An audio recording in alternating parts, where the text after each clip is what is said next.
Now we're going to be talking about anxiety disorders. And there are lots of different types of anxiety disorders. We're going to talk about generalized anxiety disorders specifically, but there are a whole bunch of different disorders, all based on pretty much the same underlying physiological mechanisms. I did my doctorate in body dysmorphic disorder, and looked at the brain structure and function in that, and so know almost everything there is to know in that space. If we can understand one anxiety disorder and the physiology behind that, we'll get a reasonably good understanding of many of them. 1 in 5 people during their lifetime will experience an anxiety disorder. This is massive. When I think about my life, there's probably times where I've experienced an anxiety disorder before, probably like generalized anxiety disorder. And for the vast majority of people, experiencing a disorder, an anxiety disorder, is transient.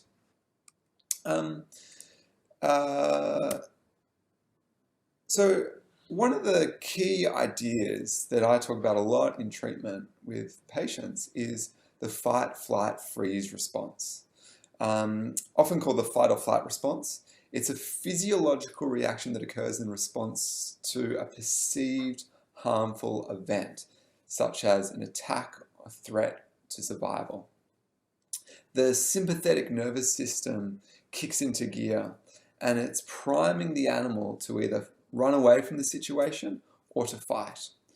We have accelerated heartbeat, lung function, inhibition. Our stomach stops functioning and our digestion goes down a little bit. One way of thinking about it is we get into fight or flight mode or rest and digest mode. And we've got a liberation of metabolic energy sources. And so we have glucose going through our body, adrenaline, and we might start shaking because we've got so much of it in us. And dilation of blood vessels and muscles, dilation of the pupils. Research actually shows that we get better vision when we're really anxious, and a relaxation of the bladder. We see this in animals who just sort of spontaneously go to the toilet, and maybe in humans too when we feel like we've got to go to the toilet before we're giving a class presentation or something. One way of thinking about the genetics of the fight or flight response is that, let's say there's 2 tribes of people. The first tribe, when they hear a rustle in the bushes, they think, oh my gosh, this could be a lion or tiger out to eat me. And so what happens is they get into fight or flight response, and they look around, they become hypervigilant, and then 99% of the time it's not a lion or a tiger going to eat them, it's actually just the breeze. But that one time it is a lion or a tiger, they're ready. Their whole body and brain is primed to either run away or fight. The second tribe of people, they're more chilled out, they're more relaxed, they're sitting around their campfire, they hear a rustle in the bushes and think, oh, it's just the wind, whatever, doesn't matter. 99% of the time they're right, but that 1% of the time they're wrong, they get eaten alive. And so people with anxiety disorders are the genetic descendants of the first tribe, where we've learnt to overreact to neutral stimuli like a rustle in the bushes and treat neutral stimuli like a threat, because for our ancestors it was beneficial. This stuff is stuff that I explain to patients when they see me for an anxiety disorder because, well, firstly, it just explains what's happening, and it explains that, it's not totally dysfunctional, that, you are close to panic and you feel your heart beating and, you feel overwhelmed. It's got a purpose, it's got a reason. And sometimes just understanding the reason can be of great benefit to a patient. Some of the neurobiological factors that underpin anxiety is, well, genetics. Genetics plays a role of about 30 or 40%. And we know that there are particular neurotransmitters that are important to anxiety, in particular the GABA system, and benzodiazepines and medication impacts that, which is why it makes people feel relaxed. And also alcohol affects the GABA system, which is why people with anxiety disorders often drink alcohol to relax themselves, before they go out on a social engagement, the whole pre-drink thing, because it's impacting the GABA system. And we know that the serotonergic system and the noradrenaline system also are of key importance. The hypothalamus, pituitary glands and adrenal glands are of key importance, which dump adrenaline and other hormones into our system, which puts us into that fight or flight response. And there's some evidence showing from MRI imaging that the HPA axis has a bit of a dysfunction. And there's wide-ranging effects on other areas, particularly the limbic system, which is the hippocampus and amygdala, and some other areas as well. In particular, what I'm interested in is the amygdala, and this is what the major finding of my research was in people with BDD, which closely resembles generalized anxiety disorder and social phobia, in that, think about the amygdala. It's, we've got two of them. They're about the size of my fingernails, and if I was to poke my brain, that'd be right in the middle there if I was to touch my brain through my ears. The amygdala is like the smoke alarm of the brain. It's the part of the brain that goes beep, beep, beep, beep, beep, beep when it perceives a threat. And with an actual smoke alarm, we've all got them installed in our house because, well, I think it's the law. And we all know that most of the time when they get activated, it's just going to be a false alarm. But we put them in our houses because, that 1% of the time, it'll actually save our life. Let's say you've got an anxiety disorder and your amygdala is hyperactive. And we know that this is the case, that people with an anxiety disorder, sometimes their amygdala, interprets ambiguous stimuli as threatening, or sometimes just simply gets activated when it doesn't need to. Let's say you're, sitting at home on the couch and you're watching some TV. Let's say your actual smoke alarm gets activated and goes beep, beep, beep, beep, beep, it's ear piercing and it's terrible. It's, in all likelihoods, you're not going to just sit there and just continue watching the TV. You're going to get up. You're going to be like, oh my gosh, is there a fire? And then you're going to run around, figure out that there's not a fire, and then, I don't know, get something to fan the smoke alarm with to turn it off because it was a smoke alarm because, I don't know, you were just cooking some toast. But smoke alarms are really difficult to ignore. And that's the same with amygdala. When the amygdala sends a signal up to our frontal lobe to say, oh my gosh, worry about this. This is really bad. You're under threat. It's really hard just for us to continue sitting on the couch doing what we were doing. We're compelled to get up and check and to be hypervigilant. And so what this means for anxiety disorders, say for generalized anxiety disorder, it sends a message up to the prefrontal cortex to say something's wrong, you've got to worry. Similar to sending a message up to the frontal cortex saying there's a rustle in the bushes, it could be a tiger or a lion. Then the frontal lobe starts overthinking things. And then even if the frontal lobe is able to say actually things are okay, the message doesn't get back down to the amygdala to say, hey, it's okay, you can downregulate, you can be good. And so what we know is that there's abnormal top-down processing. So the prefrontal cortex can't downregulate the amygdala in many anxiety disorders. And so, well, what are the treatments for anxiety disorders? Firstly, we've got medications, benzodiazepines. Benzodiazepines are a terrible treatment for anxiety disorders. A benzo, so Valium, for example, you take it, 10 minutes later, you're feeling nice and chilled, nice and relaxed. The problem with them, they're addictive. And they just perpetuate the problem and you end up depressed from them. So a far better medication is standard antidepressant medication like SSRIs. It's interesting that, we use SSRIs on almost everything, anxiety, depression, OCD, body dysmorphic disorder, many things. It's sort of like a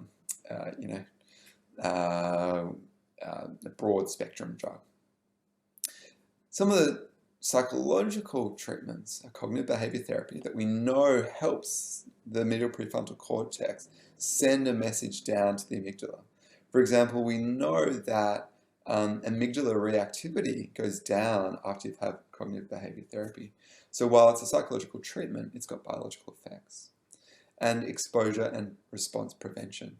And so exposure and response prevention is essentially showing or exposing someone who's anxious to an anxiety-provoking stimuli and preventing the response that they'd usually have.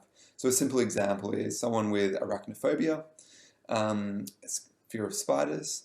We expose them to spiders, or a picture of a spider, or a video of a spider, something that's not going to completely freak them out. And then we prevent the response. The response that they would usually have is running away. But we prevent them from doing that, and we teach them relaxation techniques so that their amygdala can stop going beep, beep, beep, beep, beep, and eventually calms down in the presence of the spider. And we repeat that over and over again, perhaps starting with a simple stimuli like a picture, upgrading to a video, upgrading to a plastic spider, then maybe even upgrading to an actual spider. I mean, we've got a psychologist here in our clinic who occasionally spends the weekend searching under his house for spiders so we can bring them in, so we can do exposure and response prevention treatments with patients. Another really important treatment for anxiety disorders, which I think really underpins why psychologists need to be across the biological mechanisms, is biofeedback. Biofeedback is essentially helping someone with anxiety understanding the fight or flight response through measuring biological responses. And so, for example, I want to show you one piece of biofeedback that I do. I've got this thing. It's essentially a heart rate monitor, and I'm going to put it on my ear here. And I'm going to show you how it works. So I often do this with my clients. This is a system called M-Wave, and what it essentially does is it measures the amount of stress that I am experiencing by analyzing my heartbeat. Not just how fast my heart is beating, but the way it's beating. And in session with a client, I'll plug them into this. And usually when I plug them into this, they get anxious because one of the mechanisms that can underpin anxiety is being afraid of the physiological sensation of fear. They've learned that, oh my gosh, when I'm really afraid, my heart beats really fast, and then they sort of panic about that symptom. And so I plug them into this, and then we see where their baseline is at, and then I help them through a breathing technique. A breathing technique is a behavioral intervention which is effectively changing the biology. And what this computer program does, it essentially categorizes a heartbeat as either stressed out, which is the red zone, medium, which is the blue zone, or relaxed, which is the green zone. You can see now that I've been 77% stressed out, 23% moderate, and now 7% relaxed. And the computer program determines whether I'm in the red, blue, or green based on the shape of this. So this is my heartbeat. So my heartbeat's beating about 85 beats a minute. And you can see that I'm getting into quite a nice rhythm here, but that here there's heaps of sort of random variability. If there's a nice rhythm like this, it will put me into the green zone. And if it's sort of all over the place like this, it'll put me in the red zone. One key thing that psychologists teach patients to manage anxiety is breathing, a breathing technique. And I've always thought it's a little bit patronizing to say to a patient or say to anyone, you know, calm down, just take a few deep breaths. It tends to not work. But what does work in a therapy session is plugging them into this and showing them that their heart is intimately connected to how they're breathing. And short, sharp, and shallow breathing is associated with a whole body feeling stressed out and anxious. And deep, relaxed breathing is associated with us feeling pretty good.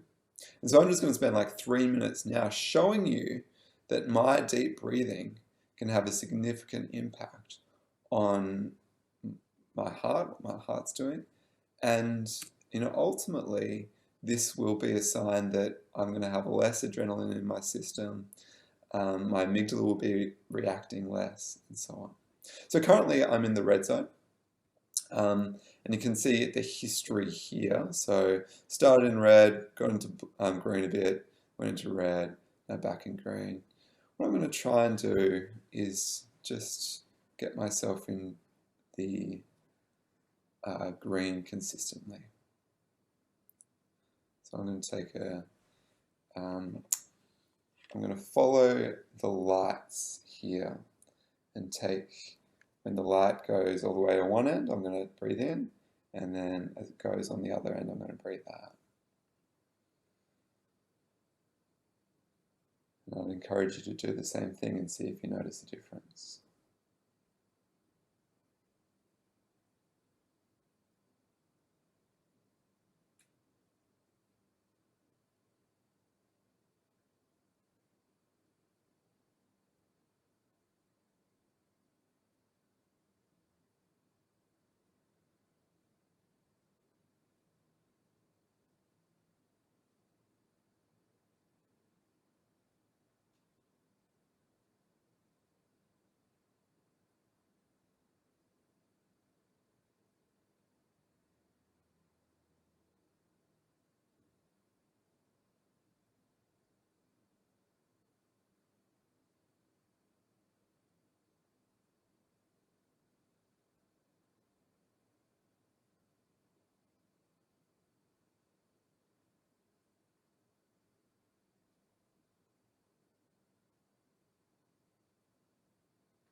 Okay, so you can see, for me, I wonder how you feel. I feel quite nice and relaxed, a little bit lightheaded actually. And you can see for me, I started around here and I stayed in the red zone for a little bit. And this is just because it takes a little while for your heart to respond to a breathing exercise. Then you can see that I moved up into the green zone and stayed there. I was actually freaking out for a little bit, which I probably made it thinking, oh my gosh, I'm going to demonstrate, that I can't relax myself. But this is one form of biofeedback that I use in therapy frequently and that can be pretty useful. These days, some Apple Watches have a similar thing, not quite as sophisticated as this, but Apple Watches read your heartbeat and can remind where is to breathe. This particular program that I've got measures something called heart rate coherence, which is the way your heart is beating rather than just beats per minute. Another form of biofeedback, which is pretty interesting, is neurofeedback. And so here I've got this is essentially an EEG machine. And this can be really helpful to teach people meditation and relaxation, because it can read brainwaves and it can actually say whether the meditation that you're doing is helpful or not. And so it's only got 4 channels at the front, but this is enough to determine whether someone's doing meditation correctly. And so often in practice, if someone's got anxiety, I'll be teaching them relaxation and meditation techniques. And then this is able to show me as their clinician to see actually how they're going. And it communicates with my iPad and gives me an objective measure about whether their brain is stressed out or not. So let me, it might be too hard to show you, but yeah, this is a really useful tool. So let me talk about the biopsychosocial model as it comes to anxiety disorders. So let's talk about predisposing factors that can lead to a vulnerability to generalized anxiety disorder. Firstly, we know that there's genetic factors that can influence our amygdala and give us amygdala hyperactivity. And we know that there are psychological factors. Like, one psychological factor is the belief that worrying is helpful. Some people legitimately believe that worrying is helpful because it stops me from making mistakes in the future. And while that might be true a bit, if you believe that too much, then you can actually get into a negative feedback cycle where you think it's helpful to worry when it's actually unhelpful. We also know that stressful life events can make someone more vulnerable to developing an anxiety disorder. Precipitating factors that can impact or trigger the onset is puberty. The onset of anxiety disorders is often in puberty, and we know that there's lots of hormonal and brain changes around that time. And so this is a biological precipitating factor. We know that psychological factors such as selective attention and attribution bias. So for example, our brain ends up, if we're particularly anxious, if we've got generalized anxiety disorder, we end up paying attention to the things that are threatening and spending all of our attention on that. And our medial prefrontal cortex is actually quite weak. And so our amygdala hijacks our attention and says, paying attention to all the anxiety-provoking things rather than actually paying attention to what we want to be paying attention to. And then there are social precipitating factors such as stressful life events and a lack of social support. And then the things that keep generalized anxiety going on the biological level is the fear of biological responses.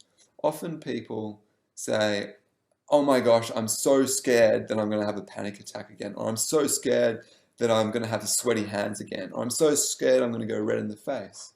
And so they actually become fearful of their biology. And so there's lots we can do in psychological therapy to help that. From a psychological perspective, we can help with attention retraining and teach people that one of the reasons they're so worried all the time and finding all these things to worry about is that they're paying selective attention to particular things, maybe looking at social media too much, maybe reading, catastrophic news articles too much, maybe worrying about things that they don't need to be thinking about too much. And then perpetuating factors from the social level can be social withdrawal and a slow degradation of the social networks. So that's the end of that section. Last section coming up.